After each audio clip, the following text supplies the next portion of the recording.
The 2015 Mercedes GLA 250 is a very unique and stylish car because iko na design inakaa kama kadudu, then inakaa kama ni kadudu iko raised.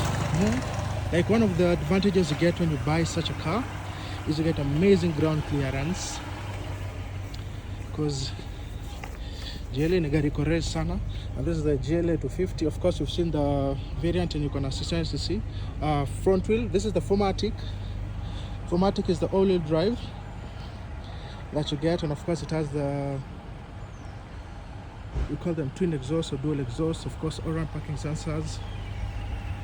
And then ukiangalia vile inakaa from the front, you can what you call DRLs hizi hapa, so inasifanya gari inakaa more stylish. And of course these are 19-inch alloy wheels. Let's start over from the boot.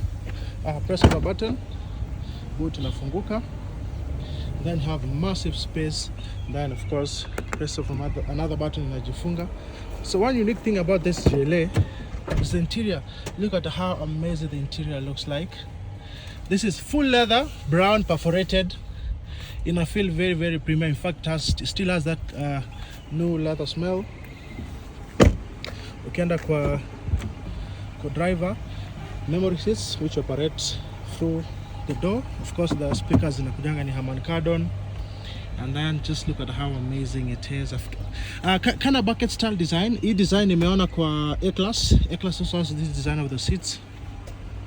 Now this car is powered by a 2-liter petrol turbocharged engine that gives you slightly above 200 horsepower. So ni gari iko na power. This of course the infotainment system. Iko na heated seats. This is the infotainment. Of course the speakers are good. Dual climate control. This is the infotainment screen. The speedometer goes all the way up to 260. And then you can automatic lights. And of course you can have memory seats also on the driver's side, just as on the co-driver side. And of course it comes loaded with this extra feature, the panoramic sunroof.